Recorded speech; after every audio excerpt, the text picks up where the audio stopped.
Recording. Okay, welcome everybody to the meeting of the Executive Cabinet Member Leaders Portfolio, held in the presence of members of opposition groups. Item 1 is the monitoring of Executive Cabinet Member decisions. Usually at this stage, Councillor Wilkinson will chip in, but I don't think you've got any comments today. Well, it's starting today, Nick. I'm hoping the scaffolding will be going up. Hopefully we get it right this time and we don't have to waste any more money. Good. Keep up the we need to keep up the momentum. And if we have a meeting in future, can somebody remind a certain person, include me in the email list? Absolutely. Unless there's any other comments on that item, we're okay to move on.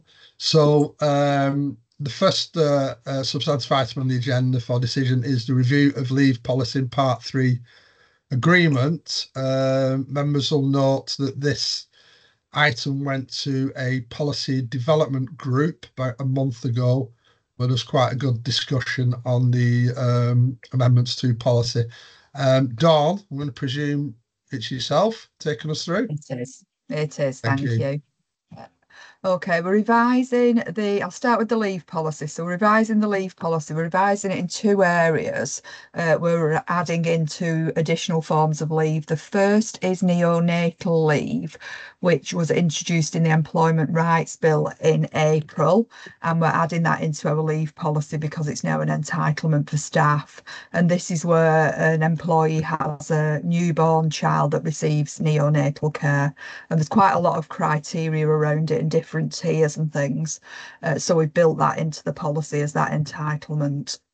The second thing we've added, which isn't in legislation yet, but is expected over the coming months, is pregnancy loss leave.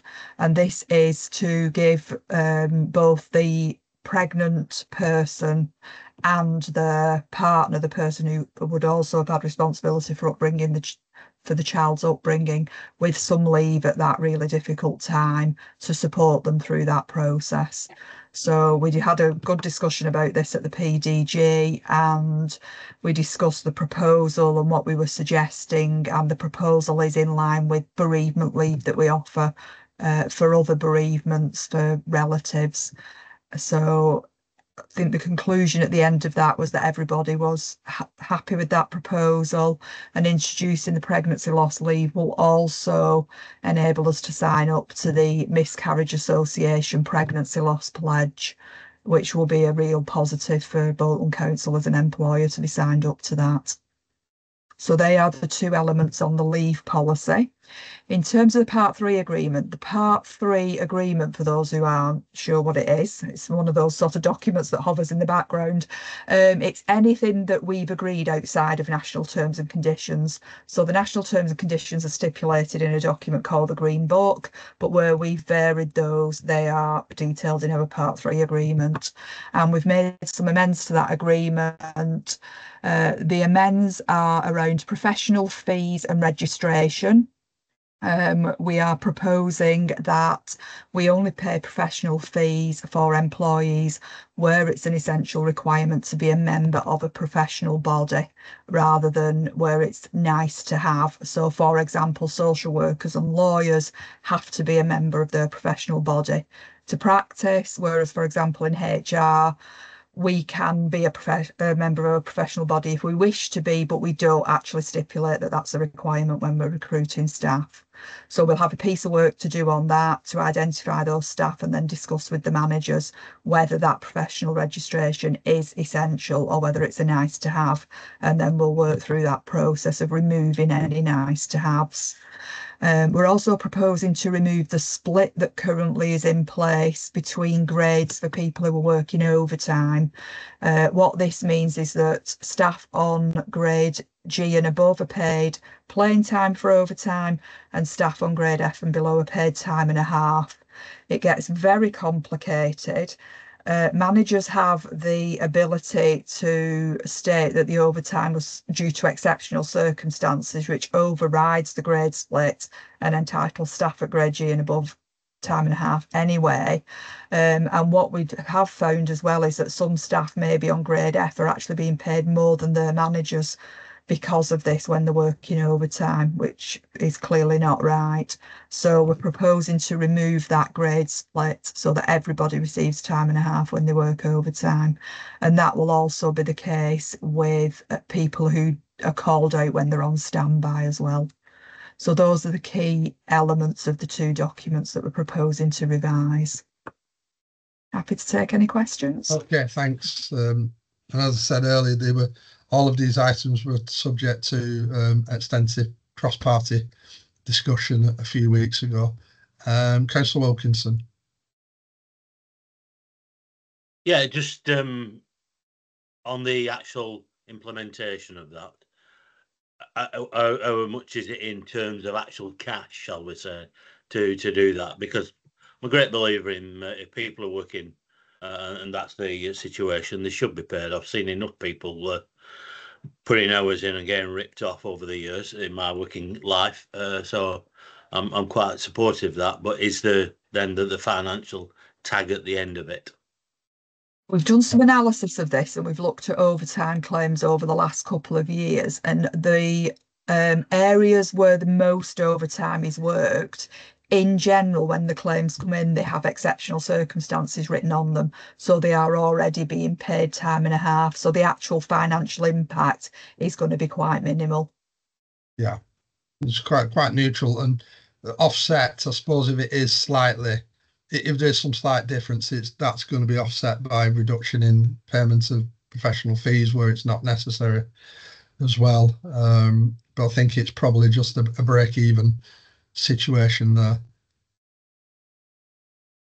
So let's see any other questions. I mean, in particular, I think it's right for us to preempt the Employment's Right Bill to amend our pregnancy leave policies, miscarriage leave policies at this stage. We would undoubtedly have to be revisited after legislation anyway, but I think it's a great thing if the council is able to sign up to the Miscarriage Association Pregnancy Loss Pledge, which is something that would be again another positive for Bolton Council's HR policies and the way that we treat our staff. I'd be very, very proud to sign up to that as and when that situation arises. Okay, unless there's anything else, I'll just get back to the recommendation. So find it. So I will approve the amendments to the leave policy and the Part 3 agreement. Thank you very much. The next item is the finance team business improvement review. Again, this has been circulated. I'm going to, is this Karen who's doing this? It would be myself, leader. Oh, sorry, Graham, I didn't see you there. Sorry. Yeah. So yes, I'll just talk a little bit about the background to this report. So what we are finding across the council is there are some very significant cost pressures in our social care departments that require changes to the way we deliver social care. Now, I'm not going to go into the details of that, but the concept of this report is to provide finance support to the Director of Children's Social Care and Children's DLT to help them develop changes to the way we provide services to children and families that will both increase the quality of the provision for children and families and the outcomes for children, and of course look to stem some of the significant overspend positions that were reported to Cabinet yesterday. I think the other area where we're seeing significant requirement for financial resources is in our regeneration programme. I think you'll all be aware that the council has a substantial regeneration programme already underway. There is more work to come. We are working ever closer with the Combined Authority in Manchester. Many of you will be aware that the Combined Authority is now in receipt of what they call a single settlement, which gives the Combined Authority more flexibility in the use of its funds. one of the things that they will obviously be using their funds for is regeneration activity. As a council, as a town, we want to make sure that we are in as good a position as possible to be able to put our business cases forward to the combined authority to access funding in a timely manner.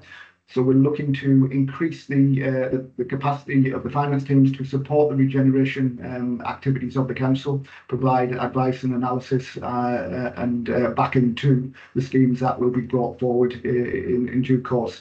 So we're looking to establish a number of posts within the finance function.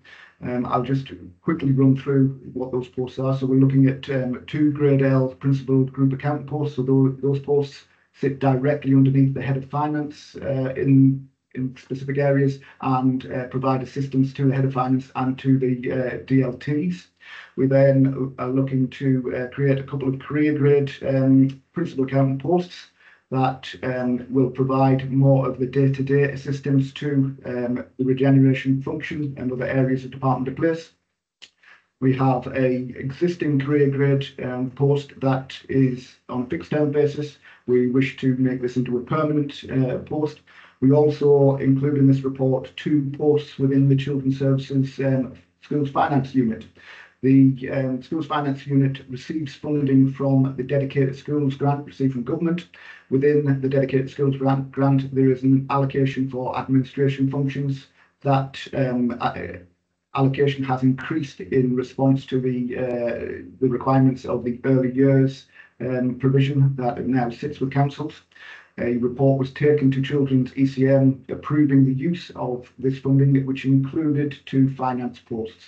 A finance post at a grade 7 and a grade D. That kind of mixed the gradings up there, but the key point with those 2 posts is they are fully funded by the Dedicated Schools Grant administration. So what I'm really looking for is approval to establish the posts as listed on the recommendations on the front sheet of the report, and to disestablish 2 posts. One of them is a currently vacant head of finance post, and the other one is a 0.3 FTE post in the Chief Executive Department of Place finance team, currently occupied by somebody in a fixed term contract who will be leaving us at the end of their contract.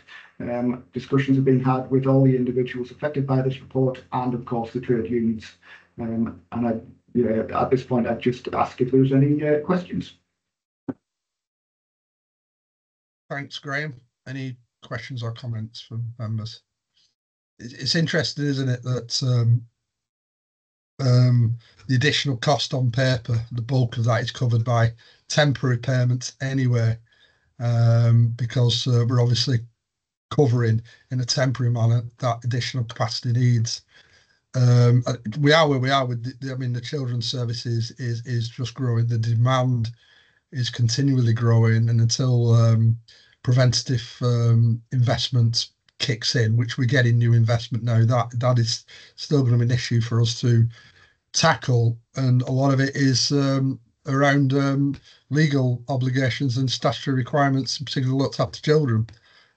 So we can see quite clearly why that has increased. On regen, I've been aware for some time that a lot of the delays that frustrate members have been to do with back office issues in finance and legal, and clearly there is again a capacity issue there that needs arresting. So yeah, that's my comments on that. Anybody got anything else to say on that? If not, thank you very much. It did say an option 1, do nothing, and option 2, implement proposed changes on the recommendation. So I will approve the option 2 to implement those proposed changes. Thank you very much. Thank you. We now move, for the benefit of anybody watching this meeting back from the recording, the next item is a confidential item. And that means that due to provisions in the Local Government Act 1972, we have to discuss and approve this item in private, and in due course then becomes public after that. So we will cease recording now. Vicky, thank you.